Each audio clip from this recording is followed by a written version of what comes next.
Come have a coffee with survivors. Audra and Roman inviting guests and holding space to discuss the healing journey to reunite with our true selves.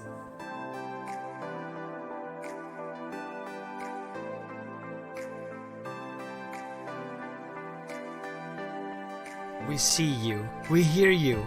Welcome to Coffee with Survivors, our safe place. Okay, just a warning, the following film contains scenes of disturbing nature. Not really. Hi there. How you guys doing?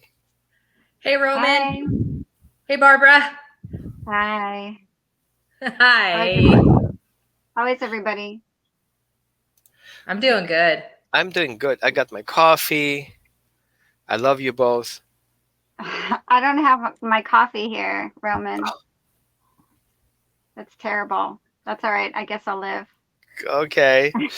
So, we have an interesting thing today because we all are survivors and we all had a journey to get to that point that we are actually alive and present.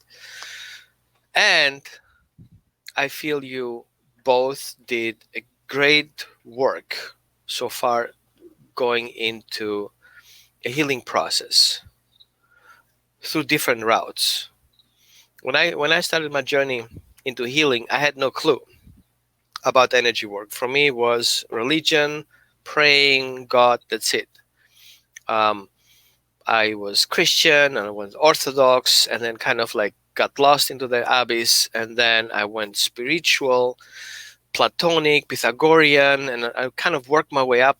And then all of a sudden I recognized that dogmatic belief system doesn't help you heal a lot. It just confines you and puts you under pressure. And then I was very lucky to meet two people and they told me, hey, we can do Reiki on you. And I was like, what's that? Me, engineer, what's that? You know, can I touch it? Can I measure it? Like, no. Come here, calm down. We do Reiki on you. And two people coming and touched me. I was like, what are you guys doing? It felt weird, but it calmed me down. So that was my first experience of healing. Two people touching me, doing Reiki on me, and I'm freaking out. Well, since then, it's about, when was that? Yeah, it's almost 30 years. Wow.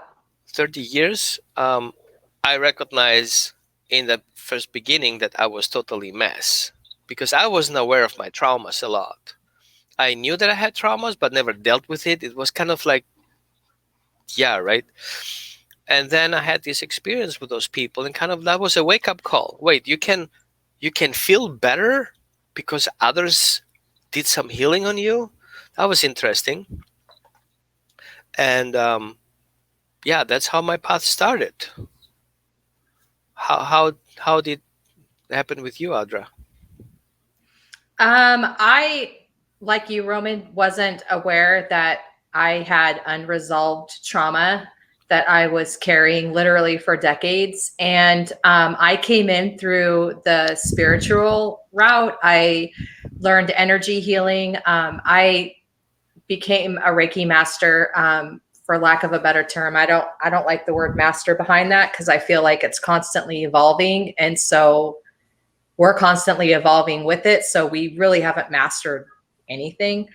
I learned a lot of different energy modalities along with that. And then I feel like when I was going through that on a subconscious level, I was taking myself through my own healing journey. Like my motive behind learning the modality was to help others heal.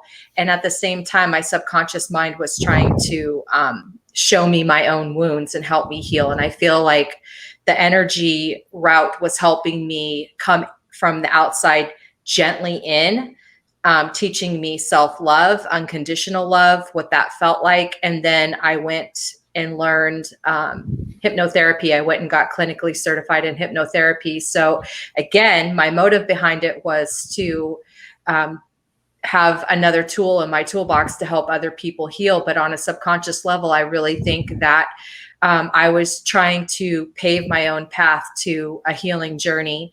And then later, after I had a much better understanding of how the subconscious mind works because of the hypnotherapy, I started recognizing the trauma patterns in my life. And I knew exactly what they were, but I was still in a lot of denial and had buried my own trauma so deeply that it took me a little bit of time to understand that I had to take a journey of opening Pandora's box and letting all those wounds and that grief and that pain out. And so when I understood what was happening with me, I went through cognitive reframing therapy. I consider that like more of a third dimensional modality. And I think the reason why I say that is because like what we're experiencing in this life is we're experiencing the third dimension in these bodies. And the trauma that I experienced was in the third dimension. So I used a third dimensional modality to confront and face and rewire the trauma that I had been through. And now I feel like I'm going on more of the spiritual route again. I'm still on the healing journey, and I've come to terms with the fact that I will probably, on some level, always be on a healing journey. I recognize that trauma affects you on multiple layers depending on what the trauma is. Some trauma might be like minimal and it will only affect a certain amount of layers. And then there's some trauma that literally penetrates all the layers. And I'm going back into a more spiritual route to get to those layers that are closer to the soul. I don't really know how to say it any better than that, but that's what I'm doing right now. Thank you so much. Barbara. Yes. My wife. I so appreciate you.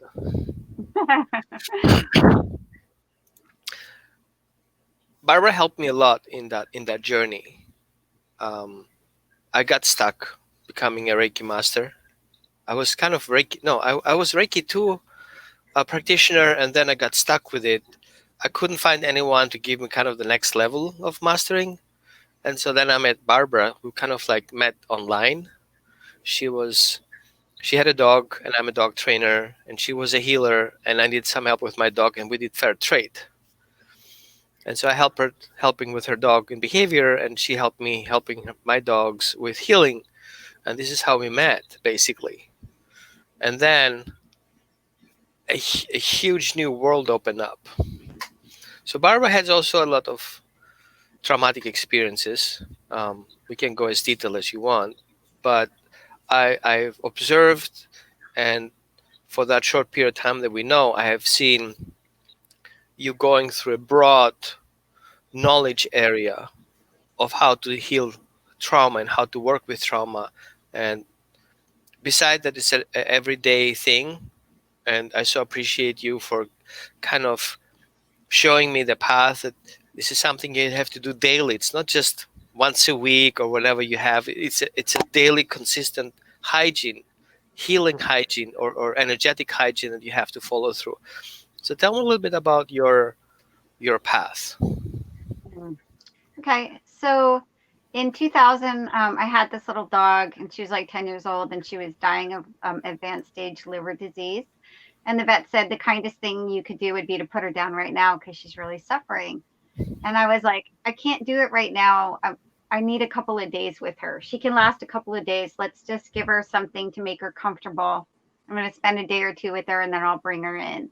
So I scheduled the euthanasia appointment, and I brought her home. But I've always been into natural healing and looking for things outside of the, conventional, traditional medical stuff, because it can really be effective. So I was online looking for things, and this website popped up. It's called Heal a Pet. And what they do is they just donate their time healing animals. You send them a picture. Most of them are Reiki practitioners. You send them a picture and they go ahead and they send energy, distance healing to your dog. And I got pissed off. This is like 3 o'clock in the morning. I'm up all night. I'm like, these people are a bunch of charlatans and they're just going to try to take your money from you. I really had this belief that healers were either charlatans or they were like Christian faith healers, and it was all a bunch of bunk, very brought up in a very sciencey background. So I was very negative towards it. And my boyfriend at the time looked at it and he was like, well, they're not asking you for anything. What do you have to lose? Just send them the picture. So I said, fine. So I sent him the picture and I forgot about it. The next morning I got a message from them saying, we're going to give your dog Reiki this evening at like 10 p.m. And I hope she feels better. Like, yeah, whatever. So I totally forgot about it. And then at 2 o'clock in the morning that night, I noticed that she got up on her own to go outside, which she hadn't been able to do for about 3 months. So she got up on her own, went outside, went to the bathroom, had some water, came back in, went to bed. And I thought, that's weird. And throughout the next day, it was like a normal dog. But I do know that sometimes with dogs, they can act like that right before they're going to go. It's like they know they're going and it's their best last day. But the next day when she was scheduled for euthanasia, she was so normal. I brought her in and asked them to check her liver enzymes again. And so they did.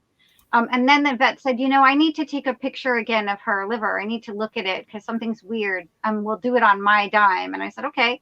So he did. And he came back out like 20 minutes later and he showed me the picture and the liver was healed. It was still really small, but there were no holes in it.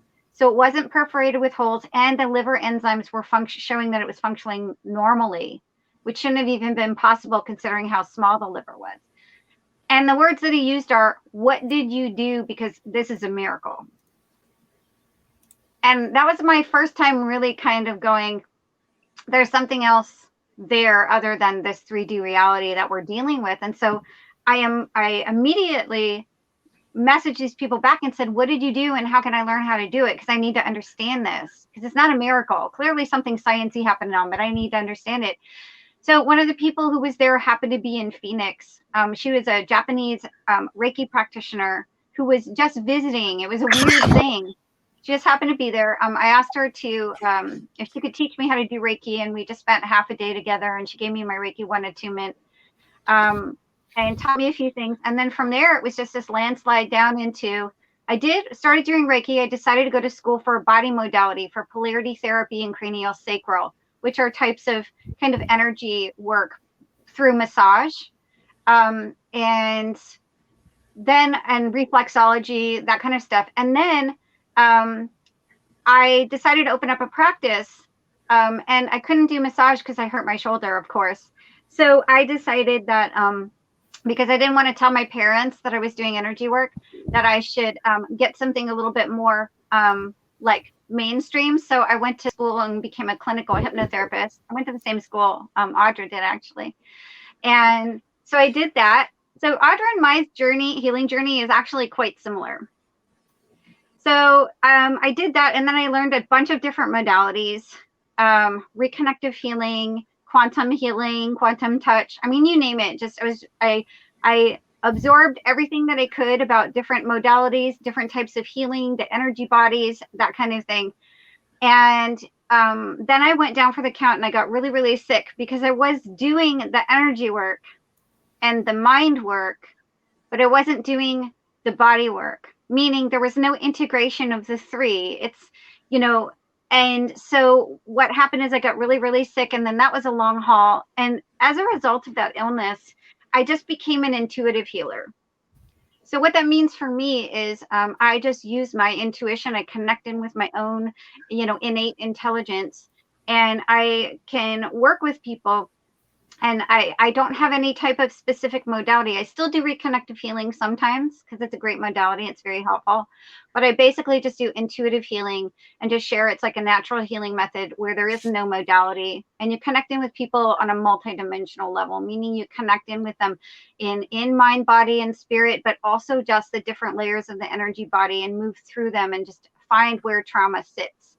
I also walk people through a process of trauma release to help them to stay focused and connected in their body while they're having a memory of a traumatic experience or they're going through their process.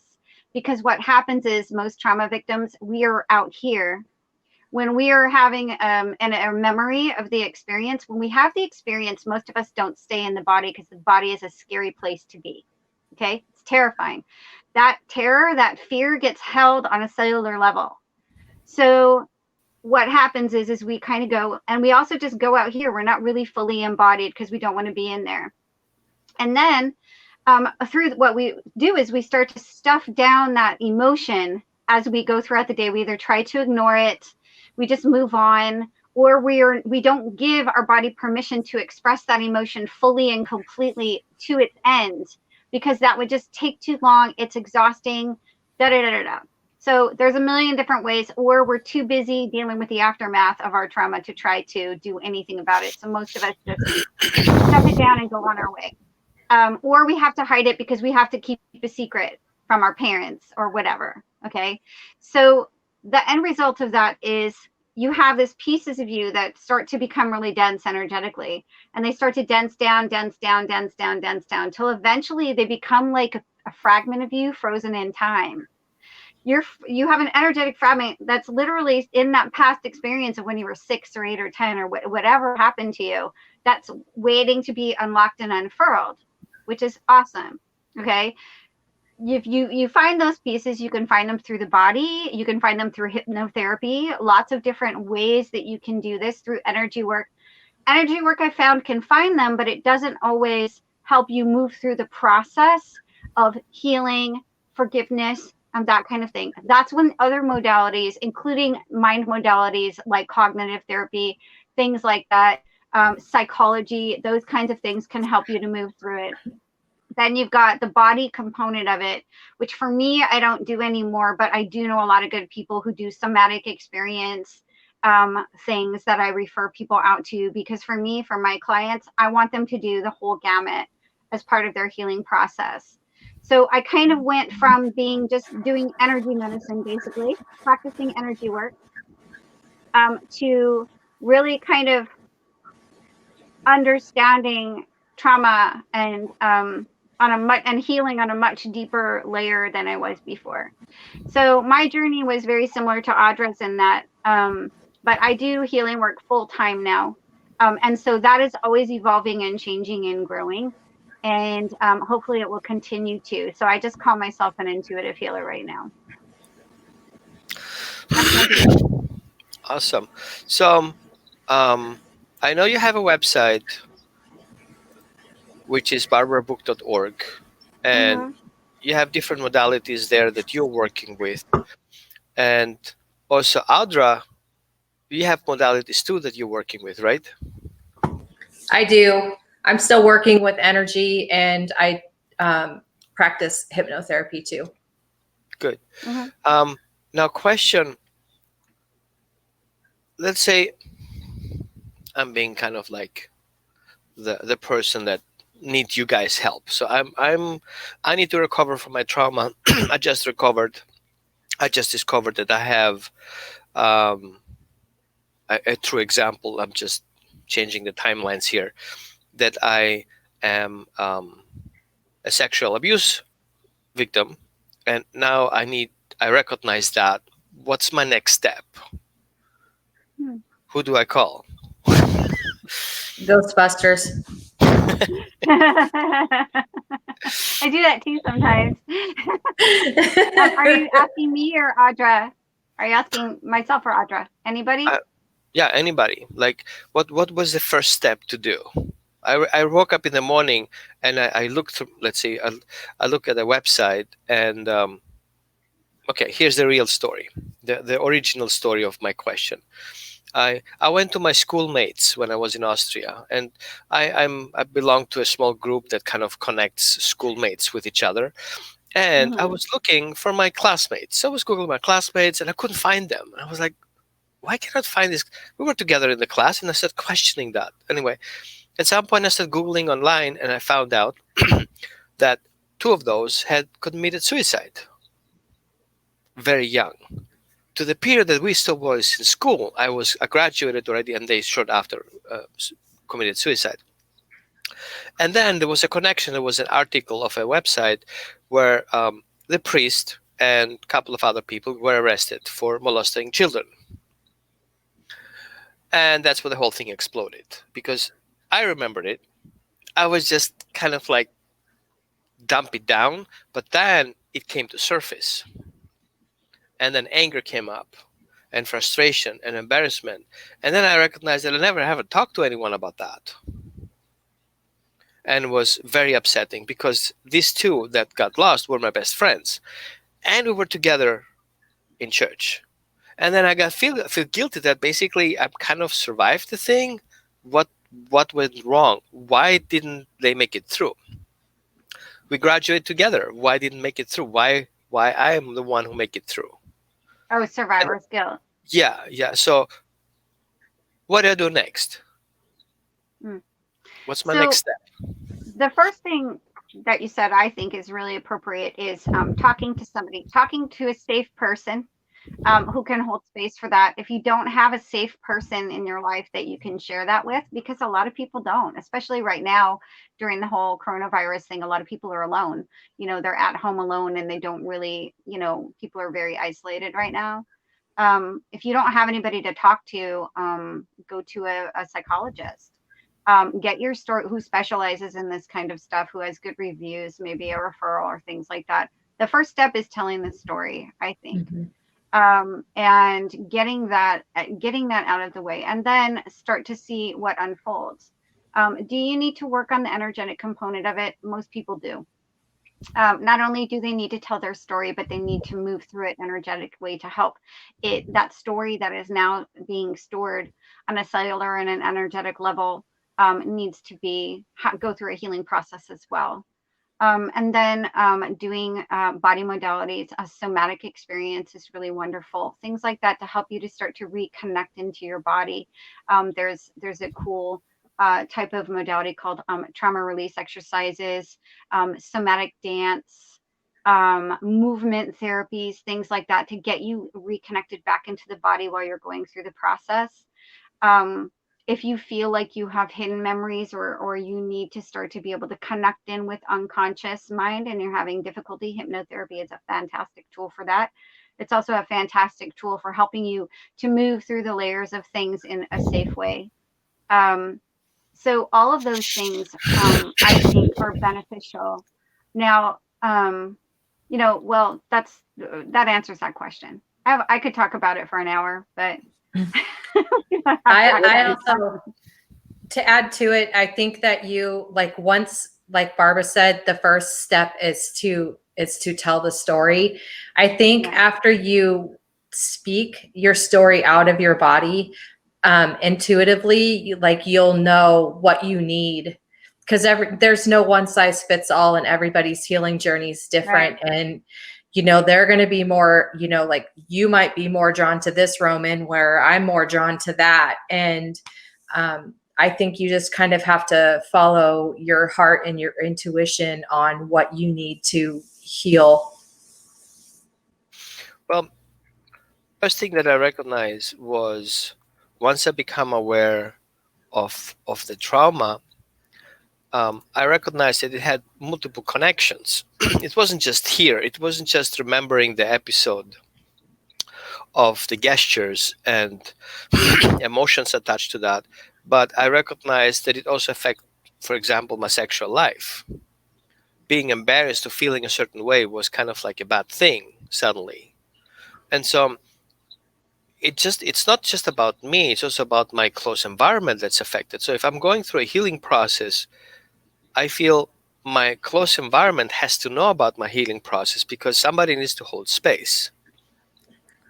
So if I talk to somebody about it, I've talked once, I think, after that, and everybody's like, yeah, shit happens. And I was like, what? No, shit doesn't happen just like that. I'm not just pushing it away. I had pushed that away in the past. Now I don't want to push it away. I want to deal with it. So I cannot fix what happened in the past, but I want to fix how it affects me now and in the future, because I know how it affected me in the past. So I get that when you have to go through a process and talk to a safe person, become aware of your body trauma, and then you have to listen to your body, your heart, your guts, because it affects me in all levels. Because you start seeing filtered things. The reason why I went away from the church is because of that. The reason why I didn't talk to my parents was that, because I couldn't talk to them, so therefore it becomes more and more distance.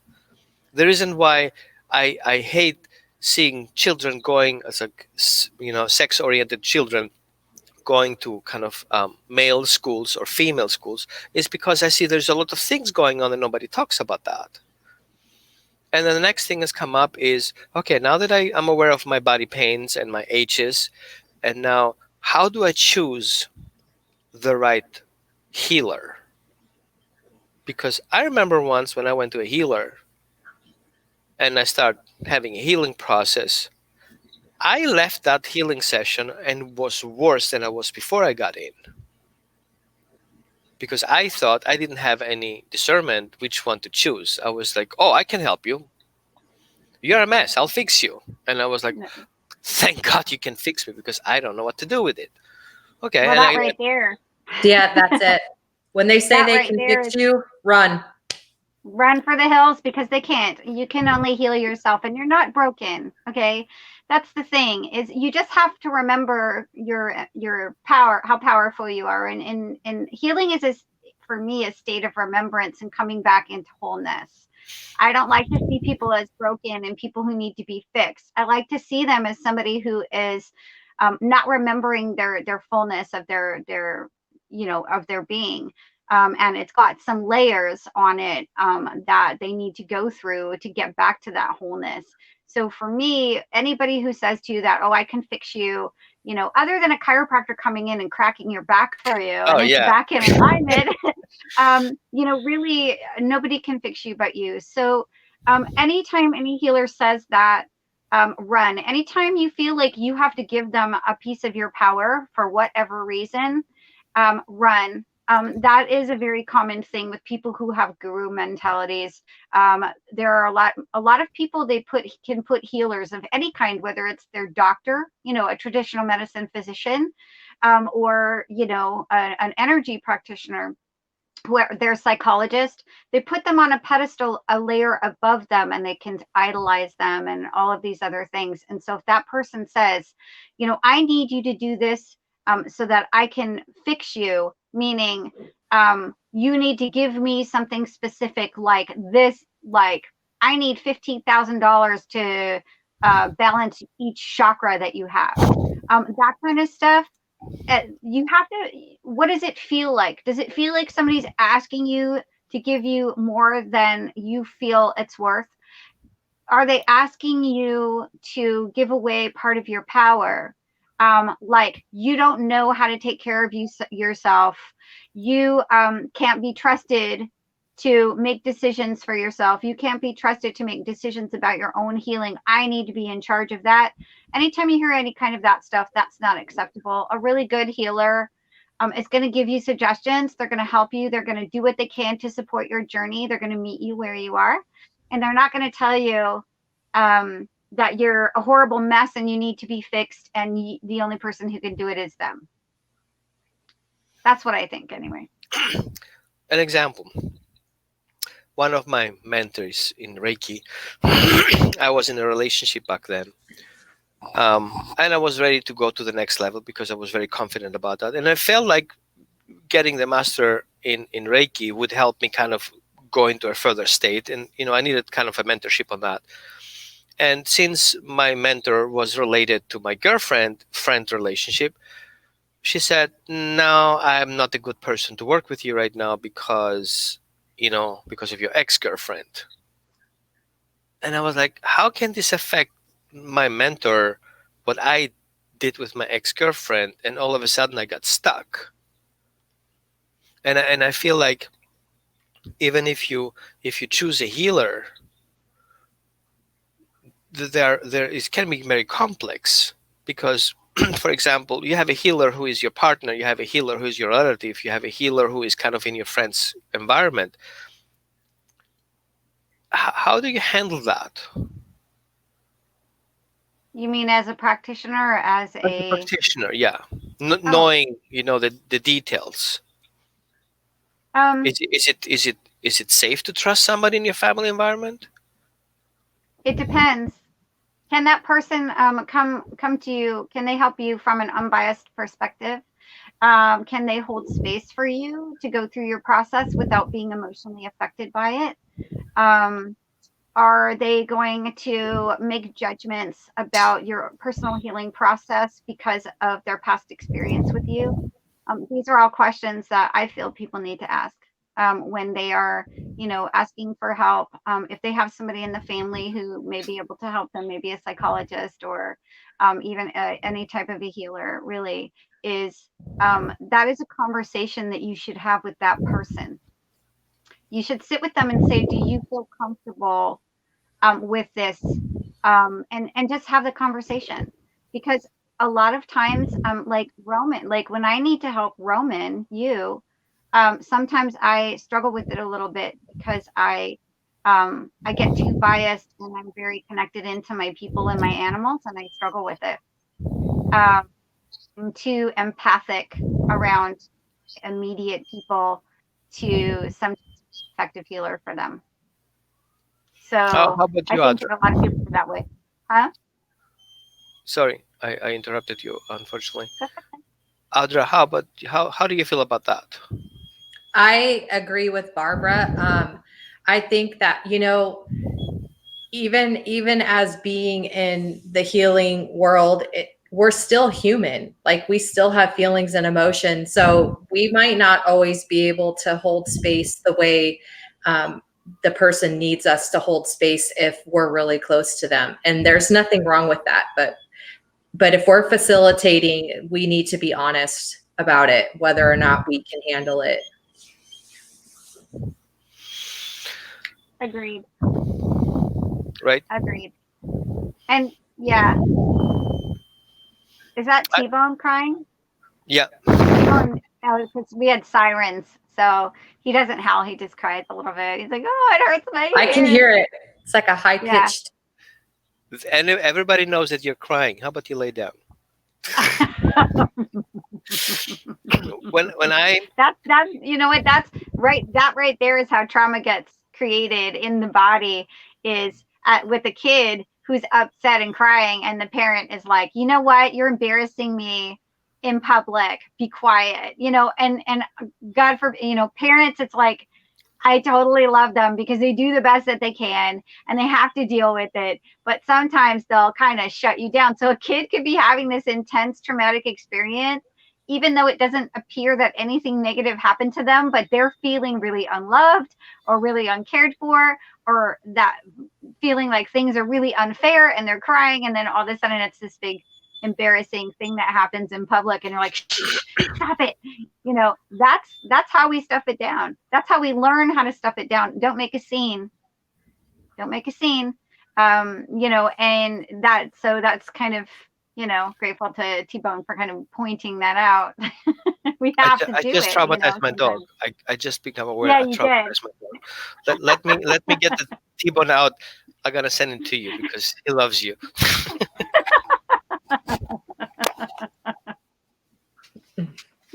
So another thing about choosing a healer is that you don't have to pick the first person that you find out about or you sit down with. I encourage people to sit down and talk to several people. And honestly, if you do that, you'll know which one you're supposed to pick.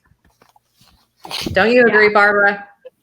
I agree. There's a lot of healers out there who will kind of refuse to do phone calls. I actually have, people can schedule a free 15-minute phone call with me so we can chat about, just chat a little bit. They can get to know me, and then maybe decide what would be best for them, what's the best course for them as far as their work with me. So I suggest to any healers that may be watching that you go ahead and do that, even though it does take up your time. you know, it's worth it. And it's part of the process of helping someone to have some discernment and to choose who feels right for them. Because really, who feels right for you, what feels good, how you feel connected to a person can really make a difference in your healing. Because do they make you feel safe? Do you feel safe? You know, sometimes it's really hard to do that in an hour-long session or a 90-minute session. So like Audra, when you decided to do the cognitive, what is it called? Cognitive Reframing.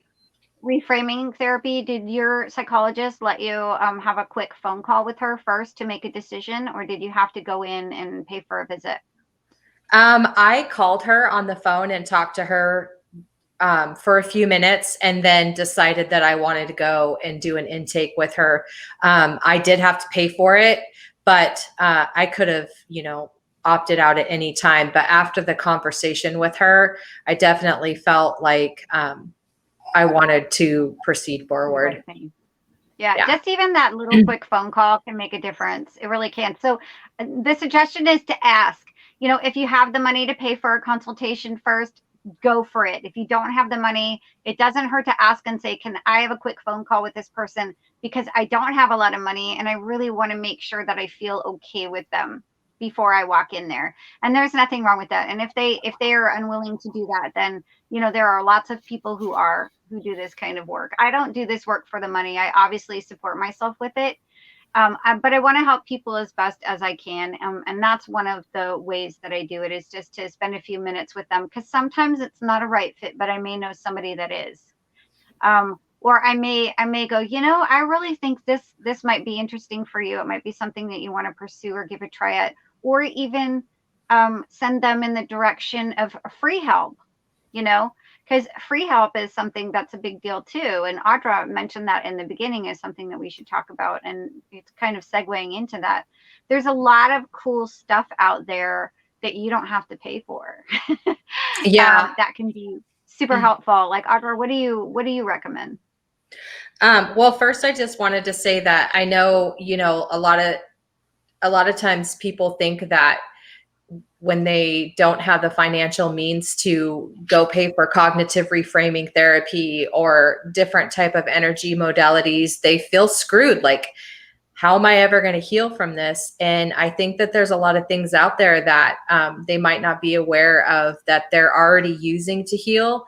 And if they can use these things with more intention, they can begin to heal. And you don't know what's going to come down in your future, like as far as financial help to be able to go utilize different modalities. Maybe this is just you starting to get to your center. It might be a slow go, but every little bit helps, right? Well, I remember when we started doing work together, we're starting with Tai Chi. Mm-hmm. We started doing a little bit of yoga, a little bit yoga here. So Tai Chi, we should explain what Tai Chi is. Yeah, well, how about you start? Oh, Tai Chi is just, it's the medical form of Qigong. So it's basic little movements that you do that are martial arts movements, but they're super slowed down and they're really easy. Anybody, 90-year-old people can do them. People in wheelchairs can do them, but they're designed specifically to move energy through the meridian systems of the body, kind of like acupuncture and other modalities. So that's what that is, in case people don't know. Go ahead, Roman. Yeah, and then we did. Let me put something in so people are a little bit of aware. Let's do something. Hold on, give me a second. I'm gonna pull that up a little bit so people see what Tai Chi basically is. For you guys who don't know, because I had no clue. While he's doing that, so basically this is our friend Eric. No, Eric does, yeah. He goes through movements that some are Tai Chi based, some are his own creations. He does have like 5 black belts in martial arts, so he knows a lot about moving energy around the body and stuff like that. But they're really easy movements, and they can have a really big impact. And plus, there are tons of videos just like that one on YouTube and other channels that are absolutely free to you, that you can use to learn how to do it, and be able to create a little practice for yourself that's supportive of your healing process. Yoga is the same thing too. There's tons of free yoga classes online, tons. And then ones that I liked first, and I remember when you did the recordings, you have these awesome meditation videos.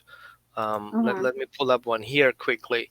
And what I liked on that, and even if I know you, if you do a video for meditation, it's not Barbara making a video. You're going into meditative state, making a video for others to heal. It becomes kind of like a healing journey watching that video itself. And I know many people who are recommended that video actually had an experience, and I don't even know those guys. Let me pull up a little bit, because it helped me a lot. And while he's pulling that up, like Barbara said, there's tons. We live in an age where we have so much at our fingertips with having the internet. So before we begin, let's talk about what unresolved trauma is, or what I believe unresolved trauma is. You can move it forward a few minutes to the meditation. There you go. Take a nice deep breath in and let it out. Take a big breath in and let it out. One more in. Right at the boring part. And let it out. You know, I feel like we should do a whole thing. Right at the boring part where I'm taking people down. The induction. You know, I That's feel okay, though. Releasing trauma, and I see it from a dog perspective when I work with dogs who have trauma. Uh-huh. I see the first thing that dogs do when they have this traumatic experience, the first thing they do for free, you don't pay anything as a dog, right? Everything is free. The first thing they do is they shake it off. They have experience, the first thing they shake it off. So we see that the first thing you do is you have to kind of move your body, release those trapped muscles that contain that trauma. And when the dog is going through this experience, he also stops panting. So breathing is also a part of it. So dogs constantly breathing the stress out through their movement. So just breathing exercise, and you just did in a meditation, and the same thing that Tai Chi does and yoga does, everybody does, breathe. Keep it flowing. You know, keep your chi flowing, keep your breathing flowing. There are lots of really great breathing exercises, again, videos, and even just little written things of different kinds of breathing exercises that you can do to kind of calm yourself if you're feeling anxious, you're having pain, you're struggling to move through an emotional state, that don't force you to stuff it down, but they help you to relax the body and to get into a certain state so that you can process what's happening. Because that happens when we have trauma. When we start to remember, we can go into a type of panic attack. I had that experience where I was remembering trauma that had been buried for a long time. And I had a straight up panic attack that Roman had to help walk me through and remind me, breathe in, and it helped me to calm down so that I could process what. So yeah, absolutely breathing. Another one is, speaking of, having to move the body, there's a lot of really cool videos on like, somatic experience therapy, things where you can move your body. There's tons of them online. Somatic dance. There's even just dancing to music that you love and allowing your body to flow and not worrying about how anybody else feels, especially if you're sad or you're angry or you're frightened. Sometimes just going ahead and connecting in with music and connecting in with your body, dancing brings you into the 3D in a fully embodied way so that you can have the experience of letting that energy out while you're moving. Now, there are also a lot of like classes for this that you can pay for as well.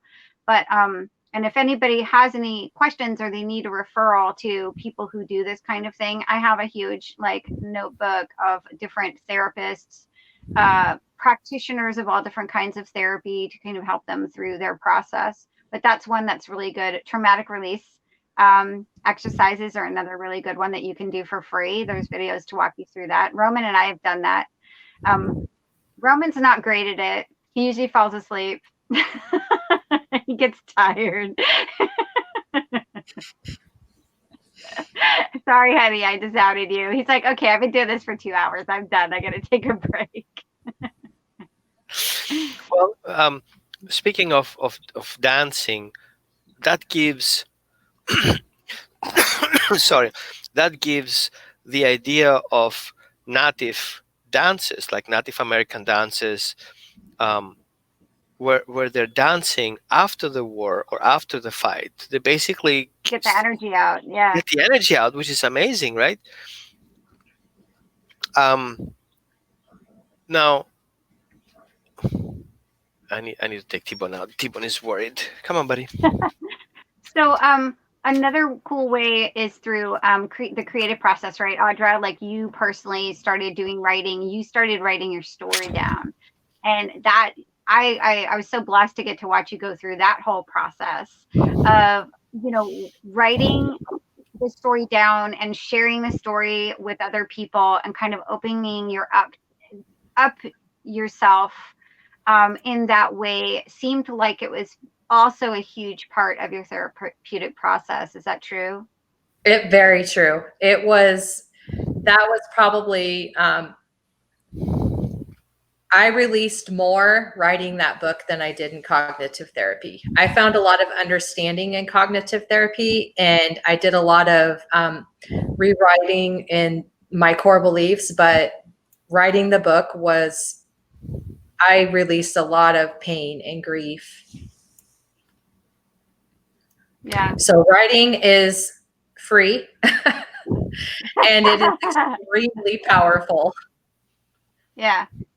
Did you find that it was also helpful for you to talk about what you were going through and sharing just snippets of your writing, or just even sharing your story online with other people in kind of safe groups like the one you and Roman created? Did you find that therapeutic?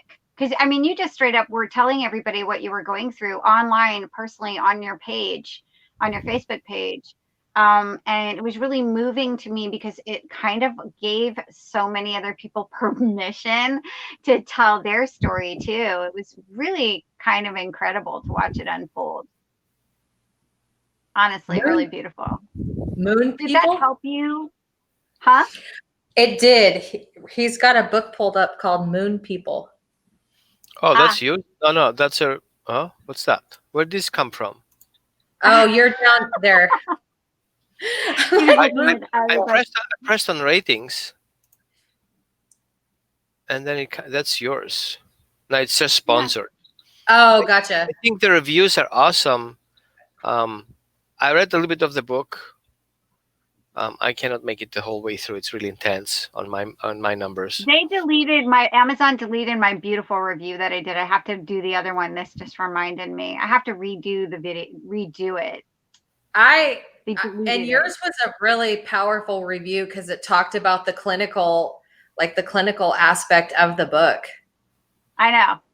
And now I just wish that I could remember everything that I said. I'm hoping that I wrote it outside of that. Sometimes, usually with that stuff, I'll just write it on a quick little document and then I'll copy paste it so I don't make mistakes. That's funny. So maybe I've got it somewhere and I can just redo it. I don't know.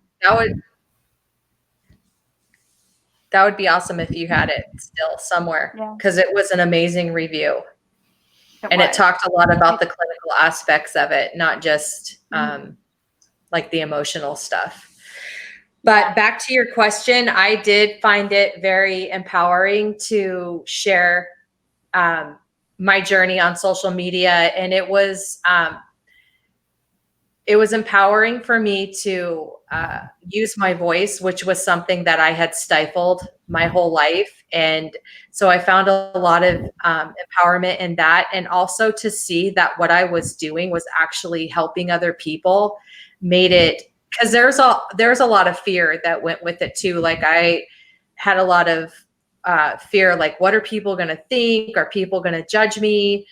Like I was stripping down in front of my Facebook world, and it was scary. But to see that what I was doing was helping other people, that's actually what encouraged me to write the book. Yeah. Honestly, our conversation that we have about your book before you actually posted that book actually created what we're doing now. I never talked in public about my stuff. And I says, if other can write a book, we can talk about it. And then we start talking about stuff. And I think what we're doing here, and I so appreciate you, Barbara, for being part of that, is opening up the channel for people to be able to share their trauma. It was the Me Too movement and whatever other movements are around there where people just are free to talk about it. It's not a taboo to say, my family screwed me over. My job screwed me over. My partner, my job, my church, whatever. You can talk about that. And I think nobody can tell you to shut up about it and be quiet about it. Because the first step they can, but they shouldn't. You know what? It's going to kill me? No, it doesn't. And if it kills me, well, at least I did something about it. It doesn't matter how far you get. Just start doing it, and it goes on its own. So suddenly you start meeting people. Suddenly you have new friends. Once your mindset opens up to help you release that trauma, your whole environment adjusts to that. I mean, I think the universe is here to help you. You just have to open up your mind and be free to receive that help. Yeah. It's not about you being embarrassed for talking about that. It's not. You have to talk about it. And you have to feel your body, if you feel your heart, and don't put any frames on or restrictions to that, because I remember when I was I was searching a little bit in ancient Greek philosophy, and there's a talk about forgiveness. And I had a hard time with that a lot. I had a hard time forgiving, because it says, why would I say it's okay? It's not okay. It was not okay for me. Different things. It wasn't just the one. And then I look at the Greek word of forgiveness, and it basically meaning is create space in your heart. It doesn't say dump it or forget about it or ignore it. It says make space in your heart for it. So once you put it there, then you can deal with it and start let it things come up and clear themselves on their own. It's just not stuffing it down and says, "Oh, I forgive my father." Who am I to forgive my father? Who am I to forgive somebody else? That puts me in a power position towards the person. Like, instead of being like this, we are like that. So I'm a part of that. That's my. I don't know if I'm wrong here, but I feel coming from the concept, I forgive you. It feels weird to me. It's not part of the healing. Yeah. It is. It's a hard part of the healing. It may actually be the hardest part of the healing. Because a lot of times people, they kind of preemptively forgive, meaning they don't really feel it. They don't allow themselves to go through the emotional process that you go through with the anger feelings that come up, the feelings of unfairness. you know, a lot of these things that we go through as we're going through the healing process, we have to purge out. There's an enormous amount of grief that can also come up in a person who's experienced trauma, grief for maybe a lost childhood, grief that nobody came to help them. You know, there's all these components about the aftermath, how traumatized we become in the aftermath of an event. An event itself can cause trauma, but the aftermath of it and our emotional states and not allowing ourselves to go through them, or getting stuck in one, like anger towards maybe the perpetrator of a crime against you. You can get stuck there, and then you can try to get justice, and then you can go through this whole process. But if you stay there, you're not moving energy. You're not moving through the flow. If you just skip the whole part of the healing process and just go straight to the forgiveness part and say, I forgive you, because a lot of people do that. They really genuinely want to be loving and kind. But they don't feel their way through that point. So forgiveness is a huge component of it, where you get to a point of where you can go, okay, I can start to see this. Now that I've been in it, I can start to see it from more of an observer standpoint, because it's not so emotionally charged for me anymore. I can start to look at this person and why they did what they did, because you know, people who victimized were victims. There's just very few individuals who exist on this planet who didn't have some form of trauma, who then they became a bad guy, or whatever you want to call them, for a reason. And usually it's because they were victimized themselves in some way, shape, or form. And that is the truth. So go ahead. Go ahead. I remember when I'm doing my healing modalities, speaking a little bit of that too. I use animals, or the people's pets, to walk them through a journey to discover how their environment affects them, and how the animals is actually representing part of their healing, the trauma that needs to be healed. And one thing that I really liked in that modality is it's not just a straight modality, this or that. It's kind of a blend of different functions. The one is family systemic constellation. The other one is journeying on the same part. But the other part is where people will be able to scan through the animal's body and recognizing stuck trauma, and then tracing that stuck trauma back to the person which that animal is connected to, and then identifying trauma that had no clue exist, and start working on that. And what I recognized was also that in that process, you're not only healing your part, you're also healing ancestors' part. And I also discovered by doing that process that some traumas are fake traumas. They're not really real traumas. They're misinterpretations, they're confusions that came up, and they're genetically transported down to the last person. And so if you go back, mean like family, you mean like ancestral trauma that people inherit? Ancestral trauma that wasn't real. It was a miscommunication. Somebody said something, oh, you know, my father was in prison. He wasn't in prison.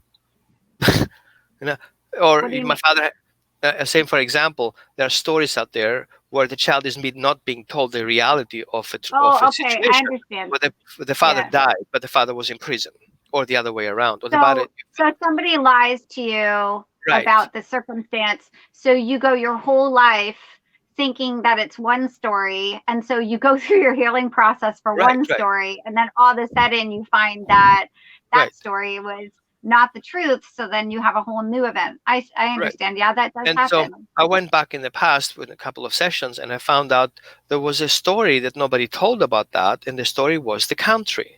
So the country can be part of your healing journey as much as it can be a person or a place. So people from ancestors moved away from a country, telling the country didn't like us. And we moved away from the country because people couldn't handle a certain situation, and then they left the country. But the children have a hatred towards the country. But that's a whole thing that's not real. And when you tap into that aspect and heal that aspect, all of a sudden, the whole thing opens up in a completely new dimension. So we see there are so many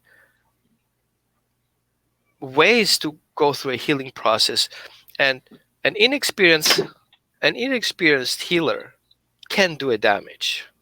If Mhm. you're going into a session and the healer is not in tune with you, or it's just about the money, or he has to interrupt your session because the time is over. Like there's some things that happened to me, for example, when I went to healers in the past, and I felt let down in the most critical time, where I was just about to talk about my pain. I was like, okay, we talk about that next week. And I was like, and I need to drive like that home. And you think I'm going to survive that? Well, here's the thing though. Here's the thing is, as a healer, and I know that psychotherapists and psychologists are the same way, they can't go over in time. They can only go through what they can go through. So that healer needs to have tools to help that person to get through that, meaning they need to be given homework, things that they can do to support themselves.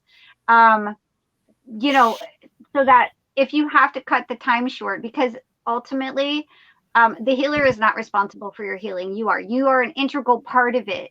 So what that means is that even though it may feel uncomfortable, if somebody absolutely has to cut it off because they have 3 other people that they need to see that day, is a good healer, no matter what kind of healer they are, is going to give you some tools to get you through it until the next session. Audra, did you find that experience to be true with your sessions with your psychologist? Yeah, I had homework every single week, every week. Mm-hmm. And So it if is you helpful felt like maybe, because she was saying you have the power. Here's right, the work that you can do to find your way through it. right, It is very you empowering. got this. Yeah, Mhm. right. So that being said, Roman, I can see where you would feel, it may not be an experience. It just may be the person not understanding your specific situation and how you're being affected. A lot of times, we're not mind readers. Sometimes we are, and sometimes we're not. So it's important as a client or a patient to speak up and say, I'm feeling uncomfortable about this being cut short right now because I feel like I really had some things I needed to say. In that kind of situation, they need to spend a couple of minutes basically telling you, okay, here's what we can do in that situation. That's vitally important. We can do a follow-up phone call at the end of the day. I can try to move up your appointment to a sooner day than your weekly schedule. Here's a little exercise that you can do to kind of walk your way through it. If that doesn't help, give the office a call and we'll do an emergency appointment. Okay. Those are things that we as clients and patients are responsible for doing, making sure that we are verbalizing if we feel like we're not getting what we need during a session. So that's important for people to know. And that's a good point that you brought up. Mhm. I'm a bad client. No, not a bad client, just an informed one. And Yeah. also, and that's part of why we do these kinds of videos, right? So that we can help people to make informed decisions about their own healing process, and then also recognize that they have personal autonomy and self-responsibility as well. So even though when you're in the thick of trauma, sometimes you're just not in your right mind, and that's a fact. Sometimes you are just not in your right mind. So a good healer is going to help you kind of traverse that, even if they have to get you off the phone or off the video call or out of the office. Give them something to do to help them through until their next session, right? And an option for something like if there's a definitive emergency in that situation, somewhere for them to go. Thank you so much, guys. Here is, by the way, my link to my holistic dog training / human animal healing process, which is geared towards animals, but people benefit from that too. Um, I'm so grateful because I learned a lot. Me too. Me too. And I don't know how about you guys who watched that video today. Would love your input and would love your comments. And I'm so happy you guys being here today with us all together. Do you want guys to say anything closing? Except of shut up. No. I just want to say thank you. Thank you guys for having me on. This is my second time, and it's always exciting for me to get to hang out with you, even though it's long distance. But I'm really, really grateful for the opportunity to kind of share my knowledge and then bounce ideas and things off of people who know what they're talking about. So that's always really helpful to me personally as I go through my personal process. And then just sharing it with others. I'm really, really grateful for the both of you for opening yourselves up like this, sharing your stories, and then giving permission for other people to go ahead and share theirs. I think it's super awesome. So I'm grateful. So thank you. Yeah, I'm grateful too. Audra, how about you? I'm super grateful. I was so excited about today's conversation because it's, for one, I love talking about healing modalities, and I think that our conversation today has a lot of potential to empower other people in their healing journey and give them some resources and let them know that even if they don't, have the financial ability to get all these different therapies, that there's free stuff out there. And I think that's so important to let people know that they're not just stuck where they're at.